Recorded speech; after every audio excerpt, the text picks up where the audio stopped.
awkward duo of supports too. So. It's not often you see a supporting cast both melee and all the core's range. But that's what we have this game. Yeah, but the good thing of this Enchantress is that she benefits heavily from the Drow. So you have Invoker who will benefit from the Drow Ranger, and then you have Enchantress too. You have these two ranged heroes that uh, do get buffed up quite heavily by the Drow Ranger's aura. Game one. Winner of this series, again, goes to the winner bracket of the playoffs. Loser will have a decider match to decide if they get to also go to the winner bracket or bounce down to the lower bracket eventually. That's what's on the line. Tips coming out. TNC having fun with it. Actually, very interesting. They're going towards the enemy safe lane as a tri-lane with the Drow, Shaker, and Tree sending Enchantress on safe lane. That's, well, not peculiar. We'll see how that works out for them. Drow Ranger isn't really the best hero in tri-lanes. Look at this. KP says, "What trees? I destroy your friends."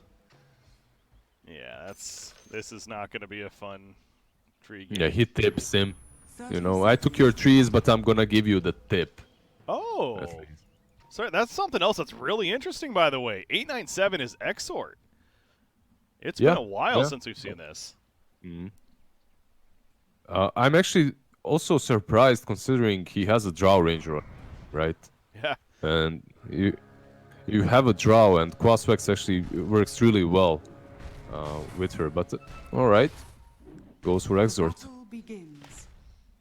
Yeah, part of me wonders if it's mainly a case of, oh, by the way, good job, 3 bounty runes they managed to get. Good fissure there to help secure this one. But it's, again, you look at the lineup, the cores that they have, this Invoker is going to need to be the true carrier for the team in the end. At least that's what Ehome's perhaps going for. Go the Exort, allow Invoker to just sit back and, not allow, but that's what he'll be focused more on, just the farm game, not looking to get involved with the Quaswex build that we see a lot lately instead. Yeah, you need some magic damage, I guess. You know, overall you need damage on this lineup. You will have the right clicks from the enchant, the Drow, but some extra, let's say, meatballs coming from the sky would be pretty good too. So this tri-lane putting pressure on Gabby, who again position 1 Night Stalker. Called it correctly there, but look at that. Oh, he might die. Damage. Yeah, he is fine, but he's going to have to pop a salve and early regen coming out. That's going to be a difficult lane for Gabby. Yeah. When you're playing versus a tree and protector as a melee core, you always feel pressured like this. Even though they did take down the trees on the left side, sadly the creep wave is close enough to tree and they're able to zone out Night Stalker a little bit early on. See March getting harassed as well. There is rotation coming in though. Zeus Timms is going to go for the pull. Get a nice one out of it. Meanwhile, you also have Earthshaker rotating with those brown boots of his. We'll see the pull. And truly have a try versus try lane down here now. Yeah, on the top lane, I think Enchantress is super fine versus Beastmaster. So this should benefit Ehome a little bit, I believe. As long as they don't lose the tri lane, that's it. Also, keep in mind that they always have that Sunstrike to work with, so that's a bonus advantage that they've got. March, 2-minute coming in, and will not get the stack thanks to a block of tree being there. Smart heads up, of course. Earthshaker, he's running away as Zeus found him. Zeus with a 4 mango, so he's not afraid to spam with that lightning bolt of his. Tree might be in problems here even. He's taking so much damage. One more Thunderbolt and there we go. He's dead. Lightning Bolt. I mean, you can't deal with that Elder Titan like that. You can't let him attack you so many times. He has the Astral Spirit and the passive, so he's dealing out quite a lot of damage if you let him get those stacks up. Top lane, KP might fall here. Yeah, he's dead. So they tied up. Good rotation, of course, from Zen Q. You mentioned Enchantress setting up to have a pretty favorable lane. 9-3 against a 10-1 Beastmaster, though, so actually very even CS-wise right now, but of course a good kill. Yeah, overall that's mainly because of the creep equilibrium. Enchantress was pressuring him all the time, but at the same time pushing in the lane, so he was farming the tower. However, the problem is if you're rotating with Shaker so much, you have this dual lane on the bottom lane with Drow and Tree, and Drow shouldn't have as good of a time as she had in that first few waves. KP, he's running away up here. Mid lane? Can they dive him? No, they hope not to. KP, however, yeah. He has the Quelling Blade, so he should be fine. I like the mosquito buzz coming out there. As he takes a Was stun. pretty close. Was pretty close. They could have blocked him on the other side, but chances are very unlikely that they take him down anyway. Yeah. 897 mid lane using that micro on the Forged Spear. Doesn't want to give up a kill, of course, so pulls it back. Armor comes in from Tree, so expect to see more of that as the game goes on, too. Let's have that level 1 middle tower is under attack. armor now currently as a regen room. Did he actually? Wait. He actually denied it. They let him deny it. That's very. Wow. Yeah. He actually denied it with the Force. I expected them to take it, at least take it, and then the Force Spirit kills the region. But they greed out. They wanted to kill him and then take the region so that he cannot cancel it. Yeah, understandable, but backfired. And also, this Invoker on the mid lane is doing fairly well. Like, he's falling behind on the CS, but he's never really super endangered by the Gyrocopter, right? Like, he can never dive him because there's always the Force Spirit to work with. So Yeah. that's definitely a good help. One of the 5-minute patterns coming out, by the way. Looks like we are going to have a 2 for 2 and not much clashing after the fact either. But one of the benefits of usually with going for Expert would be the stronger laning phase presence. So, oh, is he in trouble here? Yeah, he's just going to dive and goes for the TP. And he is successfully TPs to the tier 2 tower and he pops a salve. So he's good to go. But meanwhile, KP, he's fine. But yeah, I go back to that point of, I don't know, is he really doing that well? He's 15-5 against a 28-13 Gyrocopter. That's not good. It's not great, definitely. But I've seen some of these matchups in which Gyro would completely dominate Waswex Invoker and dive him and kill him with one rotation from Zeus. Overall, he stayed alive. Is it perfect? Yeah, I completely agree. Definitely not. How about Gabby, by the way? This dude is unfavorable lane matchup early on, but he is now top CS in the game, and it is nighttime, by the way, our first nighttime of the game, so there's that. It's looking good. This is the hero definitely to look out for. Like, usually how he plays is he doesn't rotate way too much with this Night Stalker early on until he gets his Zags. But in a game such as this one, I believe that's also an option for him. He can just continue rotating and chasing this Drow Ranger down. On the other hand, like, I don't think they respect the power that TNC will have in the mid game on the side of Ehome, that is, because Enchantress, I believe she's building into a Midas. Yeah, that's a Midas completed for her. Huh. Yeah. We'll see how that works out. KP, by the way, Sunstrike set up perfectly. The enchant slow allows 897 to get the easy Sunstrike kill in the end, and 2-1 hero kill lead for Ehome.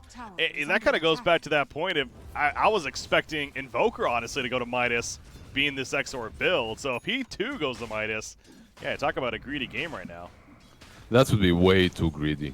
Like, if he goes for Midas, they'll just lose, I think. Like, he has to rush an Ags or something like that. I don't know. Going Midas would be too much, but he might just do it. I mean, sometimes when you're Enchantress and you have a really good laning stage, like, you can afford to go for Midas and still scale fairly well. It's one of those heroes that's super hard to take down in the mid game, so it doesn't truly matter too much what you have. But if he had the Force Staff, perhaps that could help them quite a lot versus Night Stalker after he has that Aghanim's and Crippling Fear, right? That's why I'm thinking. But overall, if you know that Gabi is going to just chill out and wait until he has his Aghanim's, then you can read out as well and hope for the best, right, to match his pace later on. Tree right here, he's going to get the counter ward off with that Quelling Blade in hand, so good job. And some mind games certainly happening right there in the dire jungle, but eventually Gabby has to fall back and continue his farm towards that early Ags, as you'd called. Again, this idea, you just enhance that void that much stronger because of getting the earlier Ags. It does sound pretty crazy. I can't say I've seen this position 1 Ags rush build before, but I am excited for sure to see what Gabby does with it. Top? Teams. He does have a port to work with. Oh! But there's a Centaur, so he's just dead, yeah. Yeah, good enchant slow right there as the Sunstrike was coming out. It's good coordination on the part of Ehome. Make sure to land the Sunstrike and secure that. 897, he's not giving us information. He's sitting on 1,500 gold. Nothing's queued up currently, so I wonder if he's still thinking as well. I guess it is Midas, right? If you're saving up this much, yeah. At this point, I guess you might just get the Midas, get it over with. You have 2 Midases, hope for the best, go for late game.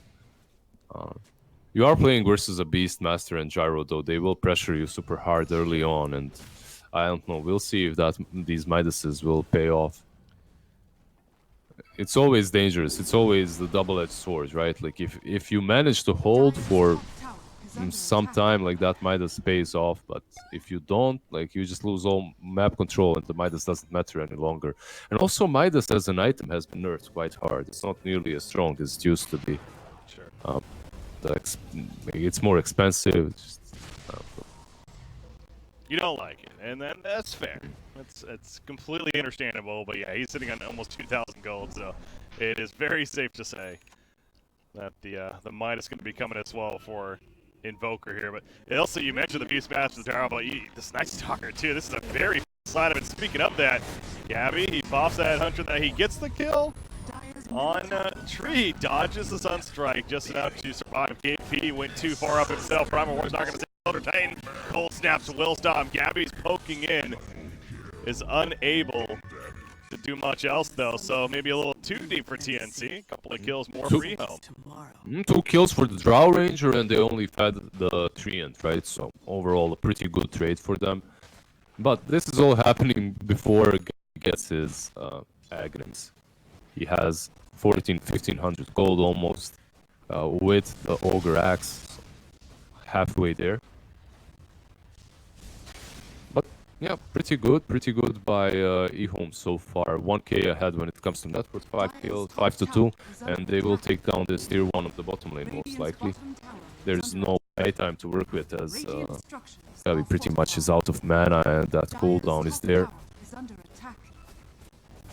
Mentioned the idea of a 4-staff being pretty good for Ehome, and you got Drow.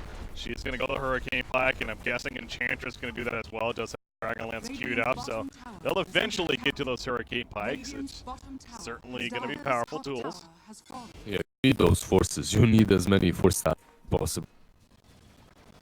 But one good thing is that they realize that usually how TNC plays around this Night Stalker is that they wait for his Aghanim's, and because of that, what they did is, I've seen some teams decide to go all in and try to win the game in the mid game before he gets online, but it backfires. Like, you take a lot of objectives across the map, you don't close the game out, he gets Aghanim's, and so they're trying a bit of a different approach with 2 Midases. They're still taking objectives, but they're also making sure that they'll be able to scale fairly well too.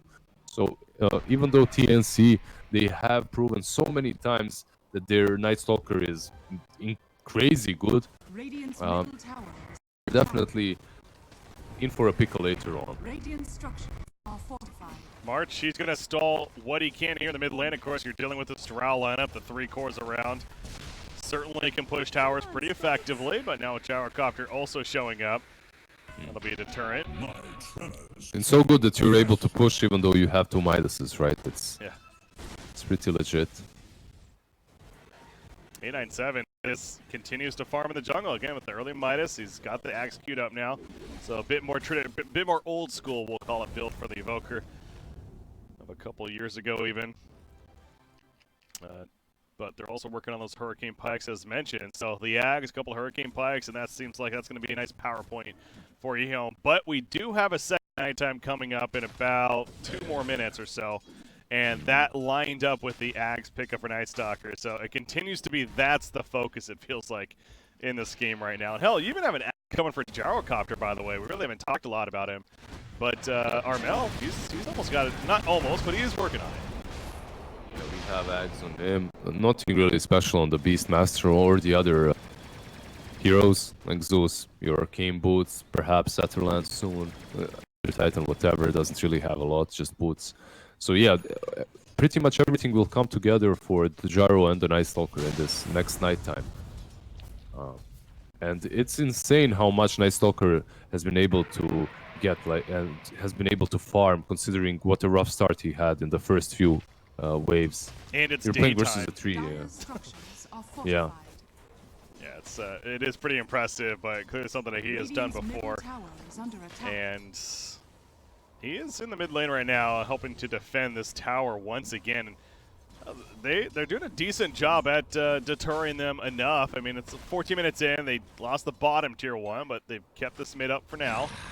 So of course, yeah, the map control definitely hasn't been lost by TNC, and that tier 1 on the bottom lane, it's something you expect to lose earlier, right? Like, you expect to lose it before minute 10 even, during that first night. So overall, losing 1 tower so far with a lineup that's as greedy as theirs isn't too bad. But considering there's 2 Midases on Ehome, it's understandable, definitely. Oh, top lane. KP, he's in trouble. They root on to start. Tree and Protector trying to set this up. Cold Snap's coming in, and with the huge rotation, Q will get credit for the last hit, so no chance to survive at that point for KP. 4 players though to kill the Beastmaster. 4-man rotation, which is really good, as runes are about to spawn, bounty runes on the top lane, so perhaps they can control both of them. Both of these, let's see. It looks like they won't try, as Drow and Tree are on the bottom lane. He actually gets it? What? Yeah, he actually got in there. Yeah, I was sure Tree was closer there, even with the lack of movement speed. I thought he got it. All right. 3 for 1. Yeah, that's the thing. They're the ones that lost the player, yet they still get 3 bounty hits. And here we go. Look at Invoker. He's in trouble. The science is up. It finally wears off, though. He gets his Ghost Walk, but they have the Dust, of course. The call down, not even really needed, just to secure it. And Faith Beyond also dropping because of it, too. Flying on top of him. He also falls. And this Night Stalker says, yes, it's nighttime, and you're all my food. Earthshaker, you're not getting away. Double kill now for Gabby, and it's like, you know, we saw this coming from a mile away. It's now happening. We just saw it happen so many times before in so many TNs. The same thing. Gabby gets his Aghanims, and they just instantly afterwards. Like, it looked like Ehome had a decent game, didn't it? Yeah. Like, 2 Midases, they were getting pickoffs, pressuring objectives. The moment Night Stalker gets the Axe, everything changes. You lose your 2 cores, you lose another support with it. It's just a completely different game from this moment onwards. And from this moment onwards, it's on Ehome to try and stay alive, to try and farm up their 4 staffs, their items like the Aghanims on the Invoker that they so desperately will need. Bot lane? 3? Yeah. You're dead. This is where the game really gets difficult for Tree now. If it wasn't already. Obviously, you have Zeus enhancing his farm quite a bit. He's got 2,500 gold. Tim's just going to eventually just click that Axe and put it in his inventory, too. Again, this support Zeus. Certainly something to worry about. But, yeah, we keep being so focused on this Night Stalker for good reason. But, by the way, Gyrocopter's leading the farm right now and has his own Axe. And he is TPing middle. Looks like TNC wants to make a play over here. Yeah, Gabby looks like he wants to make a play. He's so deep. Like, considering where his teammates are, he's going much deeper, and he definitely can. It's nighttime after all. Yeah, I mean... There is one 4-staff on the Drow Ranger, so that's something that can help you out against him, but it's not enough. Dark Ascension is almost off cooldown, 10 more seconds. They'll have that free mobility. Sees the Earthshaker there, who's going to do some counter warding in the meantime. But Drow, he'll lead the way middle lane, pushing it in. You mentioned the 4-staff he has, but still, yeah, I was going to say, he needs to be somewhat careful. Gets the 4-staff off, though, and gets away. They see Gabi on the top lane, and when you see the Night Stalker, you can play on the other side of the map, but that's pretty much the only place where you can play at the moment. You don't want to be fighting into him. And Gabi, he's doing this Aghanims BKB Blink Dagger build, which pretty much destroys anyone that needs to use some mobility-based ability, like Invoker with Ghost Walk, let's say, or Gush from VT Fade. It's something that can get you away from the Night Stalker. Once he pops that BKB and blinks on top of you, you can't pretty much escape any longer. Yeah.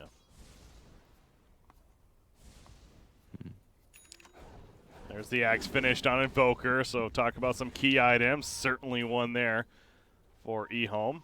And they do have these minuses continuing to work, so yes, it was impressive. We saw the 15-minute mark, and Gabby ran them over, got 3 kills, or at least for the team right there. But here we are now, 3 minutes later, and not much else has happened yet, and that's more gold being farmed up from the Dire side. We might have an engagement. Tornado connects on a March, and that's a free kill for them, so they find Elder Titan, get a little sneaky there, as Gabby is a little too far. Yeah, the thing is, we've seen the Aghanim pick up by the Night Stalker, and instantly they pounce, they got a couple of kills, but it's not super necessary for them to do that. Not instantly, at least, because what this Aghanims does to Gabby, it allows him to farm really fast. So with the Aghanims, you as a Night Stalker can actually boost your farm quite heavily. It's a really team fighting oriented item, but at the same time it helps you out when it comes to farming quite a lot too. 897, good tornado. Nice wall. Gonna force Gabby to fly around it, and is not going to chase with too much supporting cast nearby, because it's not. Gyro is on the other side of the map, Zeus as well, so they decide not to go for that. Zeus almost has that X, by the way. All he needs is the point booster. He's just about there. 20-minute runes. I'll take that. And good take from VT Faded. Manages to snatch it up before anyone else gets down here. So it is going to be a 2 for 2. I think that's a Blink Dagger with the bounty runes taken. That should be a Blink for the Shaker too, right? They have some extra initiation abilities on the side of Ehome. But BKBs are being built. BKB almost done on Night Stalker. Same can be said for Armel, as he's just like 1,000 short. Dark Ascension on cooldown for 70 seconds, and it just hit daytime, so Night Stalker not too interested in fighting right now. And you know, we talk about all the time how the opposition fighting around cooldowns. That certainly feels like one of those timings if you're Ehome, where, okay, Dark Ascension cooldown, it's daytime, this is a time to maybe make a play, but they're not necessarily looking like that's going to be the case, although Drell's pressuring mid lane a little bit once again. Should fall back. Nope, he's actually going in. Okay, Folds gets it. Bramaror. And the follow-up, is it going to be enough damage? The homing missile connects, and down goes Drow. Meanwhile, top lane, they kill Night Stalker, though, and they get the tower. So I think Ehome certainly wins that exchange. Yeah, overall, you killed the Night Stalker, who you were so afraid of, and you slowed down his BKB progression. At the same time, you did lose Drow mid, and it's the similar situation. She's also building into the BKB. They tip each other, and they're like, yeah, we screwed up. It's understandable, both of these cores. I think Drow Ranger might have screwed up a bit more, going for that tier 1 on the mid lane, but I guess he expected the Beastmaster to be somewhere else. He just died so easily there. They actually didn't even understand why he's dying so easily and why he has no support around him, because if you saw the way Gyro was moving in and out of that, you know, like he goes in the river, uses the rocket barrage, but then moves out a bit like, wait, this is a trap, right? Yeah, Zeus now with the Axe finished. Saw that Nimbus Cloud online. But again, it feels like the next nighttime is really what TNC is waiting to happen. And so obviously Ehome on the other side of the spectrum there in terms of, okay, well, continues to be our time to have some freedom, make some plays. Dark Ascension is ready to go with that in mind. And the BKB is not finished yet, but almost has it. So speaking of Gabby, about 300 gold away. Yeah, he should have it very soon. BKB on Gabby, and then we'll see a fight around that next nighttime, as you just said. I also want to see just how strong this Enchantress will be with the BKB and Alacrity from Invoker. Because you have the Precision Aura, right? You have 120 attack speed from that, and then you're gonna have Alacrity on top of it. Like, this Enchantress is going to be a Gatling gun with her impetuses. So maybe that's the necessary amount of damage that they'll need to take down the Night Stalker. Yeah, that's true. Usually when you're playing versus her, what you have to be thinking about is, I mean, when you're playing against anything, when you're playing every single game, you're thinking about where to take your fights. But when you're playing versus Enchantress, if you're taking a fight on your high ground, it's so good because it prevents her from perhaps even seeing uphill, but also missing a lot of her attacks. It's good. Well, here we go. The Roshan being done by TNC. BKB just delivered to Gabby. They're basically telling Ehome, come stop us, please. That's not going to happen. Sunstrike scouts it out at the last second. Maybe even try to steal the Roshan kill. Either way, not the case. Armel picks up the Aegis, playing the Gyrocopter, and TNC is going to spread from there. But another minute, and not only will we have the bounty rune spawn, but of course nighttime coming out. And Night Stalker is certainly ready for that. We mentioned the BKB, and now the Blink has been queued up for him to follow. There's a Maelstrom pickup for Gyrocopter, so enhancing that farm a bit now. And going to start becoming more of that right-click gyro to take them into the later game, if that's where we end up going at this rate. Yeah. If you click on the Night Stalker, you'll see not only the blink queued up, but a nullifier too, and that's pretty much the state of the game, which becomes impossible for any hero to play against the Night Stalker, right? He blinks on you, he crippling fears you, so you're silenced, and then he nullifies you. It's pretty much a following Doom on top of you. It's impossible to deal with, and Force Staffs won't help you unless it's from your teammates saving you. However, top lane smoke. Looking for the spanner in play. Here we go. Enchantress are going to jump. Not the easiest of kills. It's the magic damage. Is it there with the BKB? No, it's not. And Drow's also going to hold them off. Look at Armel still wants to go in, but Armel's going to die because of this. And the Aegis now popping. Gabby, he's in now, however. Another BKB. This one on VT Faded. He's going to have to TP out after, which he'll do. So the only death ends up being Zeus on the Radiant side, who died elsewhere. Of course, a Aegis kill as well. 897. He has the dust.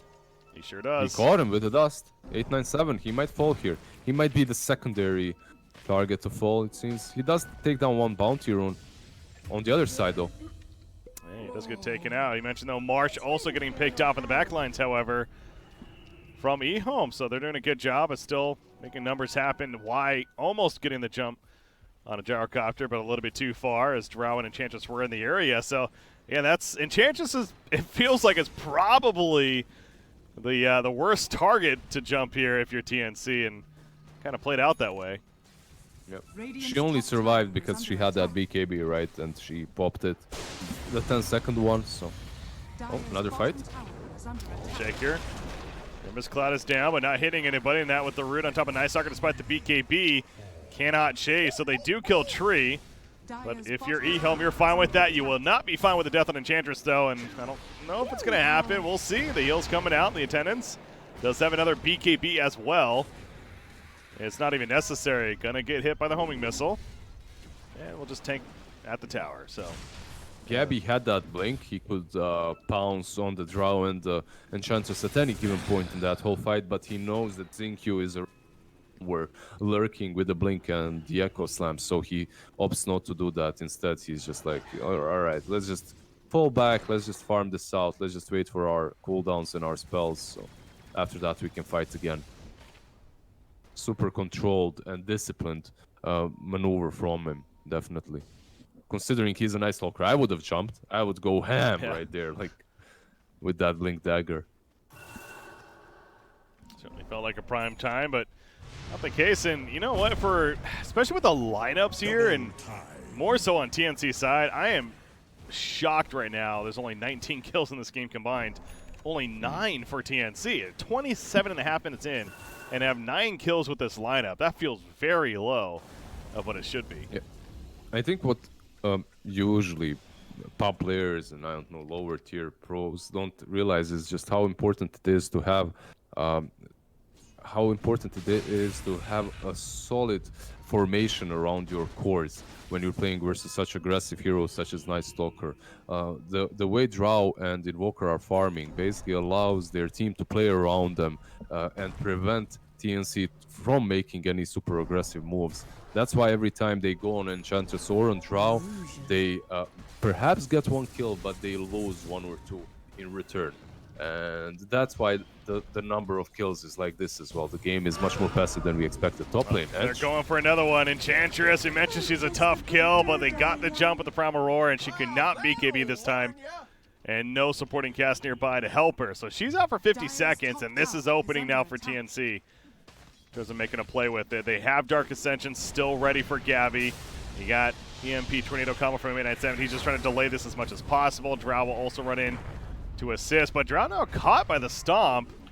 Caught, but they have no mana on Night Stalker, and it's very deep, so they can't really go for that. Also, I was talking about the formation, but the fact is, if you are playing with your supports, you're playing around Invoker and Drow, and then Enchantress is left alone to press the lane as far as possible, and she pressed it a little bit too far. She pushed it a little bit too far over there, and they punished the Enchantress, as she is the one that's able to survive on her own if she's able to pop that BKB. Sadly,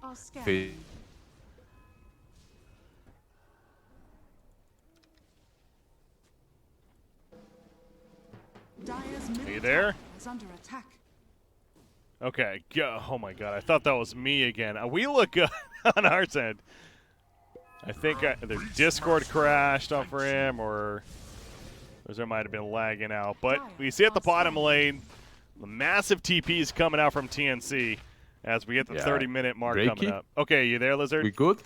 No, that was you. That was you I this guess time. Breaky is gone again. I guess only from Discord, guys. Lizard, can you hear me? Let's see what's happening here on the bounty runes. TNC take the bottom two on the top lane. Lizard. There will be actually, yeah. Can you hear TNC me? take 3 bounty runes and Treant steals 1 away. I'm just gonna continue casting in case his internet didn't fail completely, and you guys can actually. I'm gonna rejoin the call. Afraid. Lizard, you there? I'm here, my man. No, I was here this whole time, so the stream's fine and everything. I believe that was either Discord or you. I'm not sure. No, I'm good. Okay, I think it might have just been Discord because I actually heard you talking that whole time, but really? Apparently you couldn't hear me. It was kind of funny. Yeah, I couldn't hear you at all. Yeah, I don't know. Okay. It's a crazy morning, yeah. Yeah, apparently. The good news is we're still here. We're good to go. We saw the bounty runes being picked up there. But that was that. Yeah, TNC was clearly trying to maybe play for a fight, but not the case. And instead, we continue on to play a little more passive in that sense game. I mean, you have Armel, we talked about, and he's now got a full Mjolnir.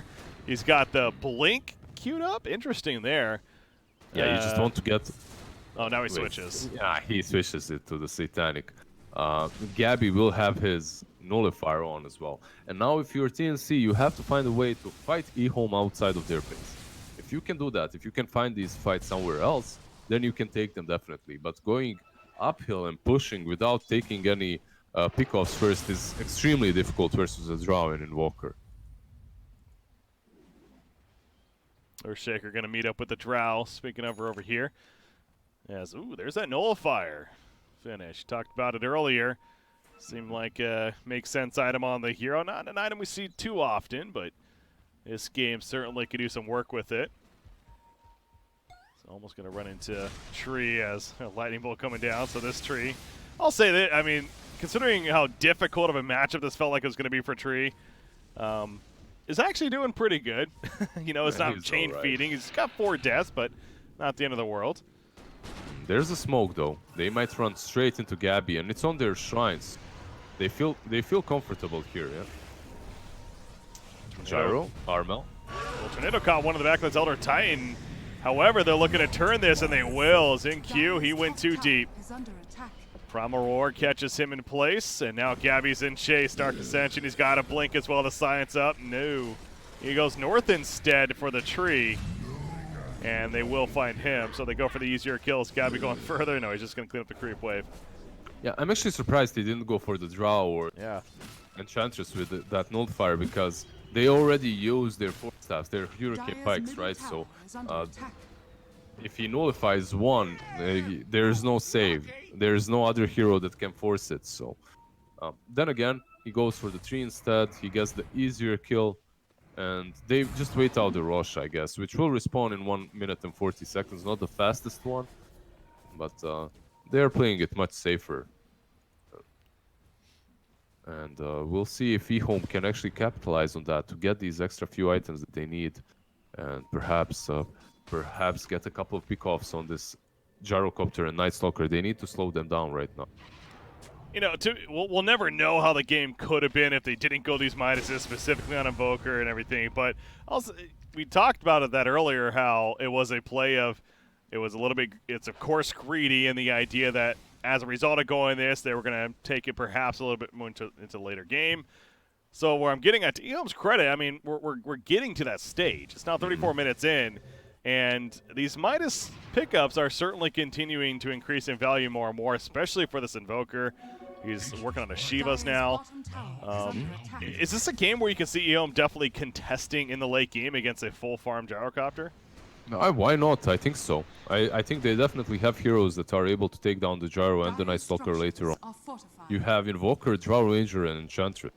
Like, that amount of damage can take down anything in this game, as long as you get the proper item builds, right? You're gonna need an MKB if he goes for Butterfly at some point, and that's pretty much it. I think these Midases definitely were the right decision for them, considering how the game went on later on.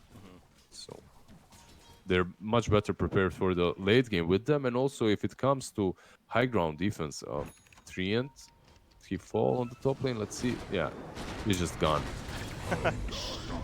Again, the game continues to be very difficult for him, but another death right there. Hey, if it's only him dying and nobody else, Ehome will be fine with that. If you're a position 5 like that and you die and you pretty much force every single hero of theirs to rotate in, that's good. But the only problem is Rosh is up and nighttime is there too, so Gyro goes straight into the pit. This is looking like it's going to be a very easy Roshan for the side of TNC, so not only the Aegis, but of course the Cheese as well. We also see a Lotus Orb on Beastmaster, so he is playing that full utility Beastmaster, the earlier Vlads. Lotus Orb on top, thinking about a 4-staff next. Sunstrike. Okay, well, there you go. Nice timing there from A97. Gets the kill. Invoker, however, he's trying to get away from this Night Stalker. Eventual 4-staff comes out to help him do so. But Gabby's not done yet. Gabby's still thinking about going in. VT Fade could be the next candidate. Has a BKB. So certainly going to come into play if he does jump. And here we go again. Double silence on top of several heroes. The BKB pop by Faded, but down goes Tree. Has a buyback, by the way. May come into play. Not using it yet. The rest are going to run for Ehome, and they'll be fine. So instead, focusing on the tower. Look at the bottom lane meanwhile. Airshaker putting a little bit of pressure on the tower. Yeah, there's a problem for KP there. He jumps in, but he can't really roar anyone on Drow Ranger. In the end, just forces himself to roar Treant Protector, who they do take down, but it's not really a major target. So what do they get? 2 towers in return, while Xingqiu is split pushing the bottom lane. Overall, Ehome, I think they retreated fairly well in that situation. It could have been much worse for them. And you can see this blue line coming from March instantly. Take this tier 2 or don't even take this tier 2, just run straight top, because that's where they will try to get out and get some farm. VT Faded on Drow Ranger has certainly done a great job as well. Second overall in that net worth. Is a little bit behind the Gyrocopter, but considering the state of the game, very impressive, especially considering she's the only core on the team not with the Hannah Midas. And of course, with the way she can flash farm, doesn't need it. Top lane, they want to catch her. Night Stalker's coming in. Zeus is here as well. Okay, the Nimbus Cloud coming out, going to force the BKB. And I do not believe, can they have a Primal Roar? But they have, but she has Lincolns. Oh, so she has Lincolns, yeah. Lincolns and BKB. They needed to somehow pop the Lincolns first and then force her to use the BKB, but unfortunately that didn't happen, and she runs away. Does use the 1 BKB charge, so that's pretty much a decent victory for them. And they smoke up, they're going in again. Oh, this tree though. This tree will expose them, and Gabby's like, damn it, I want to kill you now. I mean, they'll do that, but again, that's kind of a minor victory for Ehome. Really, it allows the team to see where the others are at. They can now play defensive accordingly, and that's exactly what's going on. In fact, screw defensive, they're going offensive. Gabby going to be jumped. Cataclysm comes out, but the follow-up wasn't really there the best, as a good forward staff to save Gabby. Now he's back in. Here comes the Astral Spirit as well. Gabby's taking chunks of damage from this Enchantress, despite the BKB. I'm going to be somewhat careful, but VT faded. Ain't tanky enough. No buyback. And no 90 buyback. seconds without draw, yeah. All right, 85 seconds. That is quite a while, in fact. Now Earthshaker, he's going to make his way out. Or Enchantress being run down for the Gyrocopter. Look at the attacks from Gyro, by the way. That Mjolnir. And down goes Enchantress for 70. So suddenly, I guess they overstepped right there. TNC, the good reaction, a counter, I suppose. But man, just when we're talking about the bait or the sacrifice for Tree and how it's going to allow them to play defensive, not the case, I guess. Yeah, the tree basically is very necessary for Ehome because of growth. I believe that's the necessary control that they have to have. Shaker alone isn't just enough. Tree? And Tree. Yeah, speaking of Tree, he's dead again. But now he's back. He does have Overgrowth, again ready to go, but with 2 cores still dead, both Enchantress and Drow, what is it really going to do? Invoker can just keep throwing abilities at you. Gabby, though, says, I'm tired of your spells. I want to kill you. We'll do just that. Has a buyback on Invoker, but this just could be the beginning of the end now. It's a lineup that certainly has that potential that just snowballs off of one big fight. And that's what TNC's doing. They do have Ancient Drow coming up in 5 seconds, so I guess Invoker will buy back as that happens. And they'll try to put one last fight. Eventually. Daytime coming in, so yeah, there's the buyback. BKB TP from Gyrocopter. Looks like it is going to be successful, however. Elder Titan is caught, and so is the Beastmaster. Elder Titan dead, Beastmaster also falls. So they get a couple of kills out of it. Again, requires the buyback on Invoker to do so. They did lose the melee rack bottom as well. Yeah, not fantastic, is it? Tims gets 2 bounty runes on the bottom lane, Night Stalker 2 bounties on the top lane. Also the buyback force, like you said, 2 lanes down. Ehome is in a really rough. And let's see, Night Stalker mid lane versus Invoker. Can he get him? Yes. Yeah, and that's a dieback, so you don't have a buyback on your Invoker either anymore. But you know, it's Ehome's mistake to try and fight the way they did. Like, Shaker going in super aggressively around that shrine. It's the one fight that TNC needed. TNC needed just that one fight and they're done. I mean, they've been playing really well overall in this game. And it's partly because of them that didn't work. Like, they went back very well. They baited out the Shaker and the Cataclysm, and then they moved back in and just cleared up Ehome. But then again, if you're playing versus TNC, you have to understand just how mobile they are, and those kind of mistakes will be punished. Yeah, suddenly the kills have added up. Daedalus finished on Night Stalker. Okay, this is one of those you take a screenshot of these items and you're like, guess my hero. Yeah, it would be very difficult to guess. I guess the Blink and BKB kinda gives it away because of Night Stalker. Blink, BKB, Agonist. And partly Nullfire, but Daedalus is just like some next level right there. Some mind games. And Gabby with his Daedalus will be able to take down that Invoker in a few hits, especially now that he's going to find a double damage rune too. Well, it's funny. I saw this and I'm like, oh, did he go the attack speed talent? But no, he didn't actually do that. He still goes the Dark Ascension cooldown at 25. So that's what I find most interesting about it. But either way, he certainly is going to be putting out plenty of right-click damage. He doesn't have a BKB in inventory. That could be problematic. There's a stun. He's got the gem trying to help him out. Cannot catch Earthshaker. Good TP out. Over here, that's a dead Zeus. Thanks to Enchantress and Tree. But now they got to run. I think Tree needs to sacrifice himself. Yeah, just realize you're gone. Help Fate Beyond get out. Oh, Roar is there. No Lincolns on Enchantress. No buyback on Enchantress as well. Lincoln's, yeah, but no buyback is probably the worst thing, as 90 seconds without that edge. No gold for the buyback, actually. And they can just pressure the high ground again.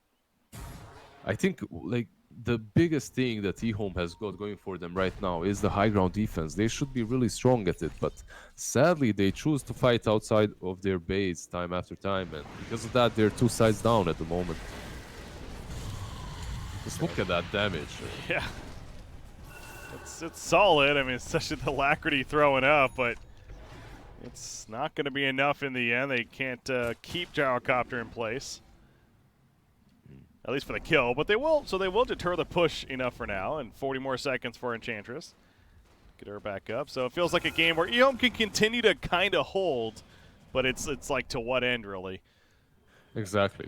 If they had another side, perhaps it would be much more even of a game. But at the moment, they're 18k behind, and it's a really good question that you just put, because they can hold, but when can they actually get out of their base and pressure and push, right? Because the moment they're on the low ground, it's so easy for TNC to fight, and now they'll have that Aegis cheese and an Aghanim. I wonder who they'll give the axe to. I guess March, right? Like That's what I was thinking, KP yeah. or March. Yeah, it's March. You get that spell immunity when you're casting Echo Stomp. Yeah, not really the best Aghanim Scepter out there, but I mean, yeah, it was literally 2 options because the other 3 already have their ag, so. and you don't want to give it to Beastmaster too because of the roar, right? Like you're just gonna bow them away from Night Stalker. It's almost counterintuitive there. So yeah, certainly just give it to. They would have preferred a refresher, I think is the point. But either way, they get the Ags. You know, as spell immune while casting that. There's the good news. Speaking of Ags, you got this is plenty to be in this game. Enchantress is trying to get one of her own.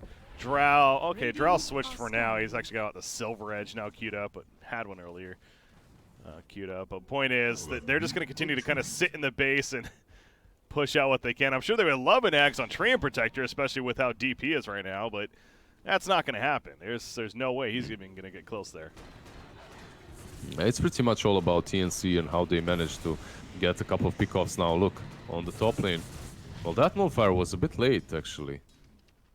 He blinked onto the Invoker, but didn't manage to nullify him on time, and 897 does survive that aggression from Gabby. But considering he had that level 25 and the minus 40 seconds Dark Ascension cooldown, nothing really of big value was lost for him. 275 cast range picked up by Zeus at level 25. He's also got the refresher, by the way. Yeah. Yikes. Yeah, I think this high ground push is actually possible for them even without getting pickoffs. Considering they're 30k ahead and they have this double Nimbus when they start pressuring, I guess they can go YOLO, right? And Night Stalker just jumps in from behind. Still, it does give Ehome an opportunity to come back if they really position themselves well on that high ground and they manage to take down Jaro and Night Stalker. I was going to say, Gyrocopter actually had 9,600 gold. He just spent a little bit of it. So now he's only at 8,000 gold. But only at 8,000, yeah, I see. Yeah. He's going for that AC, for some utility for the whole team and armor himself. Well, interesting build. Like, you don't really see AC on Gyro often. Yeah, I was going to say, Night Stalker actually is going AC as well, and he already has a Hyperstone, so some miscommunication, perhaps. I'm going to assume so, or he might turn that into a Moon Shard, to be fair, on Night Stalker, and just hasn't changed yet, but... Nah, he has the recipe flying over, so... Yeah. Well, eventually that'll get communicated, I'm sure, as Gyrocopter hasn't really bought anything towards the AC. Again, he could still use a Moon Shard himself. He could, of course, put the Yag's Blessing on, so... Still options there to spend all that gold he's making. Of course, Divine Rapier is also something to think about, too, for a Gyrocopter. Now, when you're in the lead like this and pushing in, it's probably unnecessary, but maybe? I think he just bought a Basher, by the way. Yep. Yeah, he got a Basher. Oh, that's a Lotus Orb. Reflect on a KP, and now comes a Sunstrike, and now KP's in trouble. Oh, he stunned himself to lead to a death. That's awkward. A lot of BKBs were forced out from Ehome, so they still have to be careful. But considering they took down Beastmaster, it's TNC that are going to retreat, even with that Aegis. So, yeah, this is the power of Ehome's lineup, and I actually expected them to utilize this a little bit earlier, but nope. They tried to fight and they outside of their base and they lost 2 sides, but now that when they do fight on their high ground, you can really see how strong they are. With this Evoker, he's using the Ghost Walk to scout things out, see where they're at. Somebody had a gem earlier. Do they still have the gem? Night Stalker had it, but he gave it, I believe, to Beastmaster, Okay. and he dropped it. Yeah, I believe he dropped it outside, yeah. It's in the Dire Fountain right now. Okay. Yeah, Beastmaster actually already has another one on him, so he's good to go once again. But yeah, until he's up, they won't have it ready to use. Invoker, also almost level 25. It'll be interesting to see what he gets. Of course, in a game like this where you're trying to delay as much as possible, Tornado cooldown does feel pretty good, but Radio Deafening Blast also has its value. There's the Aegis reclaim, so enough stalling by Ehome to force out another reclaim. They can keep doing this. It feels like and it's easy for us to say, spectators, it's like, come on, they can just group up as 5, go in, double Nimbus Cloud, etc. But it's understandable. They're a little scared. It's quite the tournament they're playing for here. It's pretty difficult as well. You're playing versus Invoker and Drow. The high ground push is never easy. I think one good item to pick up on the side of TNC would be Abyssal Blade to help them out. But we'll see. Yeah, Jaru is getting there at least. He has, I believe he has it completed too. He just needs to send the courier. Oh, F or Y even is trying to run this whole time and get out of here. He's going to pop an Overgrowth to make his initial escape, but the chase is just way too strong. And you talked about the Abyssal Blade. There you go. Gyrocopter has it. The Ag's Blessing in hand too. Night Stalker. Oh, this is awkward. Okay, well, maybe not Dark Ascension. He's going in. He wants to make a play. Gets some BKBs activated. And Invoker's going to drop like a freaking rock, though. The double Nimbus. Buyback, but man, that Night Stalker just 1v5 them. 1v4. Just jumped it. I mean, again, the Nimbus Cloud was there. 2 of them, in fact. But yes, I get your point. He was certainly not afraid, and for good reason. Invoker will buy back. And that's now time to fall back for TNC.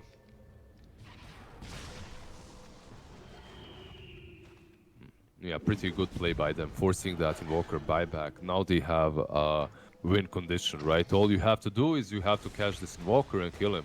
If you manage to do that, game should be over, as he has no buyback. It was much simpler for them than I expected it to be, but yeah, Night Stalker just manned up, jumped into all of them, and killed off Invoker. Invoker continues to be so close to level 25. So we're gonna try to counter ward right here with his Earthshaker. Of course, understandably very scared, as you pointed out. He's in a spot now with no buyback, so death on him could very likely be the actual game. Drow Rangers managed to pull up 7,200 gold, so Drow's gonna buy something and could get that Silver Edge. Could go a different direction. We saw the Ag she had queued up earlier too. I guess Silver Edge would be cool for the passives. It's not too bad. But I don't There's know, so I'm much just wondering, detection maybe, already. Yeah, maybe some more. It's basically for the. It's more for the passives than anything, for the break, yeah, than anything else. But still, maybe some more damage on her would, I don't know, be better. That Aghanim's would be also cool because you could use the Aghanim's Blessing, right? You'd basically have an extra item. One big item that I'm actually excited about is Enchantress's MKB. I think that's super important in this match because once she has that MKB, she can solo down the Gyro. Even though he's tanky as hell, if he's hexed up, Hurricane Piked by the Enchantress with the electricity, he will die in a matter of seconds. Yeah, did get the 8% impetus damage at level 25. Yeah, we really can't overlook the Enchantress. That's a really fair point, actually, especially with the Drow synergy. of their precision aura taking effect. Man, it's so weird to suggest in a game like this. It's 33,000 net worth lead, but it does feel like Ehome actually has a shot here. In fact, what does the win percent say? Okay, it's 95 to 5, 95% to 5%. That's a chance, 5%. That's pretty good. That's not bad at all. I've seen 99-1. I've seen actually 100-0, so it's certainly not there yet. But there is a chance for Ehome. I guess as long as they don't lose their invoker, and as long as they continue taking high ground strategically and just staying there, the game shouldn't be too difficult for them to stall. But the problem is, what do you do after you stall the game? Like, how do you pressure them? They always have buybacks. They are so rich. Invoker, he's gonna have to BKB and continue to run now, and they're chasing. A couple are for TNC, but Gabby, I don't think he's gonna be able to cut him off. Yeah. The moment that Nimbus is on Invoker, he instantly stops BKB. He knows what's up. The Night Stalker is around. That's the way he died the last time. He doesn't want to have that repeated. Actually, Drow went for... well, the shard was there, I guess, already. The MKB is completed now on Edge. No, 3,700 gold saved. I mean, these cores of the Dire Side are actually getting really good farm still, despite all this defense, it feels like. Yeah, I guess one of the reasons is definitely the Midas they bought early on, so early. It's still, these items are still helping them out. Well, not Invoker any longer, as he has sold his.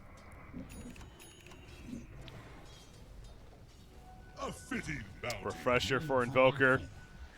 He is level 25. He did get the Tornado cooldown.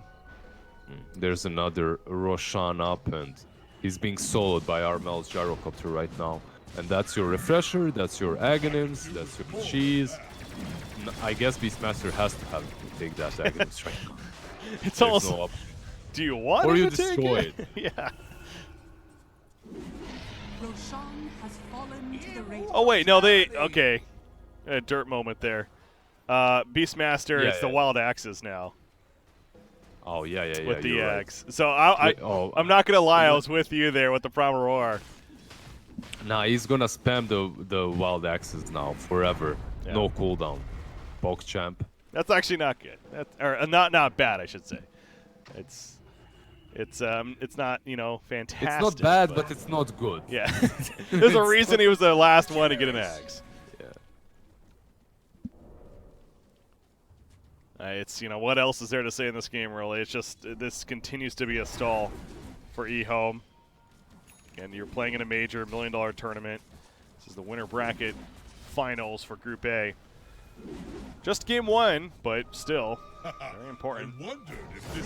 Everything they can to hold out, and, it's, again, to what end? But, hey, if you're Ehome, figure that out later. Keep stalling. See when and if the chance comes, but man, it is ridiculous. Enchantress is actually probably the scariest unit right now on the Dire side. Yeah, you have to respect that bench. Like, you can't just push in. As long as they have enough control with her, and as long as you cannot control her, she will take you down. Look, almost died just from that. It's beyond taking some good damage from the Nimbus, however. Gets 4 staff pushed around. Gee, that was 3 in a row. Uh-oh, Gerald might be dead. Yep, that's going to be an Aegis. Yeah, but Tencha has no more mana, so she needs to go back, and now you have a small opportunity, perhaps. But no, they will move back. They just lost that Aegis, and they're like, okay, guys, this isn't happening. We need to find a different plan to push uphill. And you see it, how they draw a line? Let's try. I guess they will try to smoke up. Yeah, smoke up and go from the bottom side instead. Try to get a pick off. This smells like desperation. However, Invoker is coming here. And they see him. Yeah, catch Invoker. There you go. It's not going to be enough damage. Ethereal Blade as well to help save the Lotus Orb. Everything being used, and they're going to keep Invoker alive. But to what end? Once again, Gabby He eats the cheese. He got low. He's back up, though, but he's still being locked down. Force staff into the wall, push back in. The Nimbus Cloud is dealing so much damage, favoring TNC. Out comes a Cataclysm. I don't believe it. They're fighting at the fountain. Everyone pine back for Ehome. And now TNC has to retreat from here. Man, that is crazy. I did not see that happening. I didn't see them winning that fight. It's crazy that they managed to take down Ehome and force them to use so many buybacks under their fountain. Because what it looked to me like, Invoker is surviving and Night Stalker is way out of position. Ehome will be able to bounce back. They almost take down Night Stalker, they almost take down Gyro, but they don't take them down. They don't kill anyone, and they're forced to use 4 buybacks on their side. What looked like a pretty bad initiation by TNC ended tremendously well for them. They get like 4 buybacks, 4 kills. Really well played. And Gyrocopter, he survived on like 5% HP, popped that BKB and Satanic, and moved back in to just wipe the floor with them. Really well played. I find it almost amusing that the only one to die, not die that is, on the dire side was Invoker. Everyone else actually ended up dying, despite Invoker being the one that barely survived in the beginning. Yeah, of and course, he does have that buyback off cooldown right now. He just needs to gold to actually have it. Yep. But I don't know how much it's going to be helpful when none of his teammates actually have got one. True. Yeah, that's the issue. So certainly the window is open somewhat here for TNC. I will say the one thing that's unfortunate for them is we're about to hit daytime again. He does have Dark Ascension, sure, but we are coming up to daytime in about 20 seconds.